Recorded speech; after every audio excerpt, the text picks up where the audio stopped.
नमस्कार, मैं आनंद कुमार और आप देख रहे हैं जनमन की बात।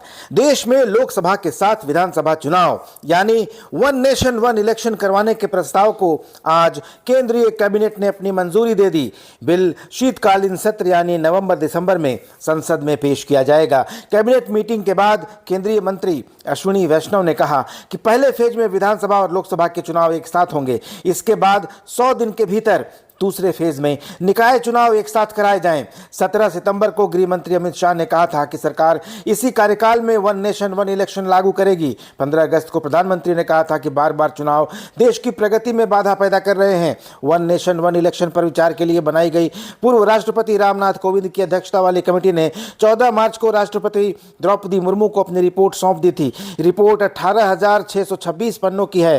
पैनल 2 सितंबर 2023 को बनाया गया था। यह रिपोर्ट स्टेक होल्डर एक्सपर्ट से चर्चा के बाद 191 दिन की रिसर्च का नतीजा है। कमेटी ने सभी विधानसभाओं का कार्यकाल 2029 तक करने का सुझाव दिया है। यानी रिपोर्ट में 2029 में एक साथ चुनाव का टारगेट रखा गया है। उसके आधार पर विधानसभाओं और नगर निकायों के चुनाव का मॉडल दिया गया है।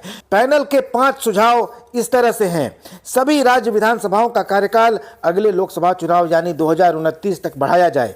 हंग असेंबली और नो कॉन्फिडेंस मोशन होने पर बाकी 5 साल के कार्यकाल के लिए नए सिरे से चुनाव कराए जा सकते हैं। पहले फेज में लोकसभा और विधानसभा के चुनाव एक साथ कराए जा सकते हैं। उसके बाद दूसरे फेज में 100 दिनों के भीतर लोकल बॉडी के इलेक्शन कराए जा सकते हैं। चुनाव आयोग लोकसभा, विधानसभा और स्थानीय निकाय चुनावों के लिए राज्य चुनाव अधिकारियों के परामर्श से सिंगल वोटर लिस्ट और वोटर आईडी कार्ड तैयार करेगा।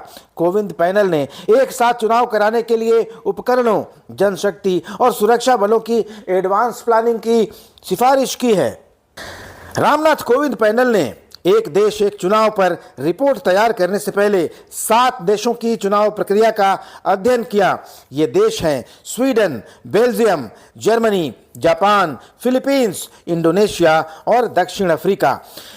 इस पैनल के मुताबिक एक साथ चुनाव के लिए अन्य देशों का तुलनात्मक विश्लेषण किया गया, जिसका उद्देश्य चुनावों में निष्पक्षता और पारदर्शिता के लिए सबसे बेहतर अंतर्राष्ट्रीय प्रथाओं की स्टडी और उन्हें अपनाना था।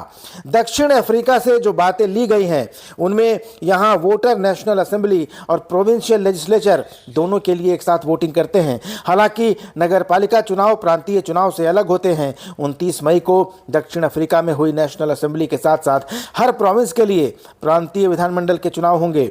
स्वीडन की बात करें तो स्वीडन आनुपातिक चुनाव प्रणाली अपनाता है, यानी राजनीतिक दलों को उनके वोटों के आधार पर निर्वाचित विधानसभा में सीटें सौंपी जाती हैं। उनके पास एक ऐसी प्रणाली है जहां संसद यानी रिक्सडैग, काउंटी और नगर परिषदों के लिए चुनाव एक ही समय में होते हैं। ये चुनाव हर 4 साल में सितंबर के दूसरे रविवार को होते हैं, जबकि हर 5 साल में एक बार सितंबर के दूसरे रविवार को नगर पालिका विधानसभाओं के चुनाव होते हैं। जर्मनी और जापान की बात करें तो कोविंद कमेटी के सदस्य सुभाष श्री कश्यप ने बुंडेस्टैग द्वारा चांसलर की नियुक्ति की प्रक्रिया के अलावा अविश्वास के रचनात्मक वोट के जर्मन मॉडल का समर्थन किया। उन्होंने जापान की प्रक्रिया का समर्थन किया। जापान में प्रधानमंत्री को पहले नेशनल डाइट सिलेक्ट करती है, उसके बाद सम्राट मुहर लगाता है। उन्होंने जर्मन या जापानी मॉडल के समान एक मॉडल अपनाने की वकालत की। इंडोनेशिया की बात करें तो इंडोनेशिया 2019 से एक साथ चुनाव करा रहा है। यहाँ राष्ट्रपति, उपराष्ट्रपति दोनों एक ही दिन चुने जाते हैं।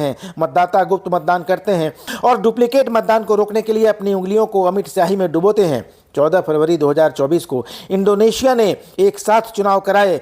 इसे दुनिया का सबसे बड़ा एक दिवसीय चुनाव कहा जा रहा है, क्योंकि लगभग 200 मिलियन लोगों ने सभी 5 लेवल्स यानी राष्ट्रपति, उपराष्ट्रपति, संसद सदस्य, क्षेत्रीय और नगर निगम के सदस्यों के चुनाव के लिए वोटिंग की थी। दोस्तों, भारत में एक देश एक चुनाव लागू करने के लिए कई राज्य विधानसभाओं का कार्यकाल घटाना पड़ेगा। जिन राज्यों में विधानसभा के चुनाव 2023 के आखिर में हुए हैं उनका कार्यकाल बढ़ाया जा सकता है। रिपोर्ट में यह भी कहा गया है कि विधि आयोग के प्रस्ताव पर सभी दल सहमत हुए तो यह 2029 से ही लागू होगा। साथ ही इसके लिए दिसंबर 2026 तक 25 राज्यों में विधानसभा चुनाव कराने होंगे। पहले चरण में 6 राज्य हैं जिनमें वोटिंग नवंबर 2025 में होनी है।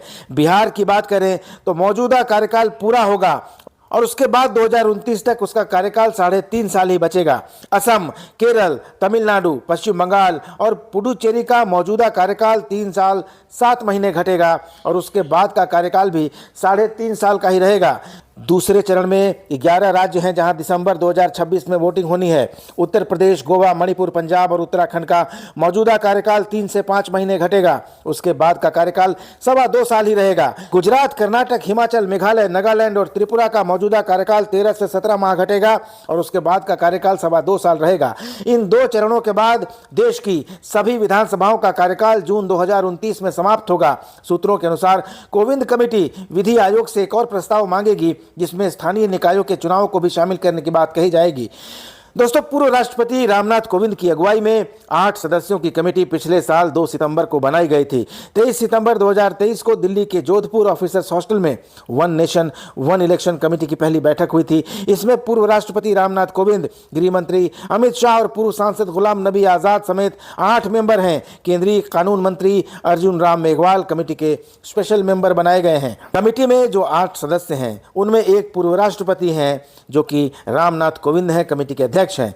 एक वकील हैं हरीश साल्वे जो सीनियर एडवोकेट हैं सुप्रीम कोर्ट के। 3 राजनीतिक नेता हैं, इनमें गृह मंत्री अमित शाह, कांग्रेस नेता अधीर रंजन चौधरी और डीपीए पार्टी के गुलाम नबी आजाद हैं।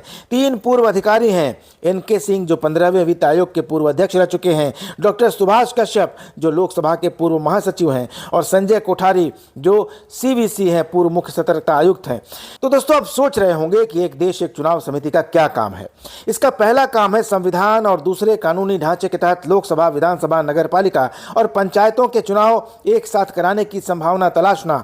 दूसरा काम है एक साथ चुनाव का फ्रेमवर्क देना। अगर एक साथ चुनाव नहीं हो सकता तो ऐसा करने के लिए चरणों और समय सीमा का सुझाव और दूसरी अन्य सिफारिशें करना।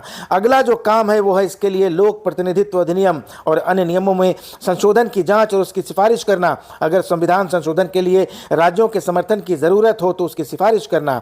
एक साथ चुनाव होने के बाद यह चक्र न टूटे इसके लिए जरूरी सुरक्षा उपायों और संविधान संशोधनों की सिफारिश करना। एक साथ चुनाव कराने के लिए ईवीएम, वीवीपीएटी, मैन पावर सहित दूसरी अन्य जरूरतों का आकलन करना। चुनाव के बाद अगर सदन त्रिशंकु हो, दल बदल हो या फिर अविश्वास प्रस्ताव के कारण कोई स्थिति बने तो उसके समाधान की तलाश करना। और पंचायत से लेकर लोकसभा चुनाव तक के लिए एकल वोटर लिस्ट और वोटर आईडी को बनाए जाने की सिफारिश करना। दोस्तों, वन नेशन वन इलेक्शन क्या है ये मैं आपको बता देता हूं।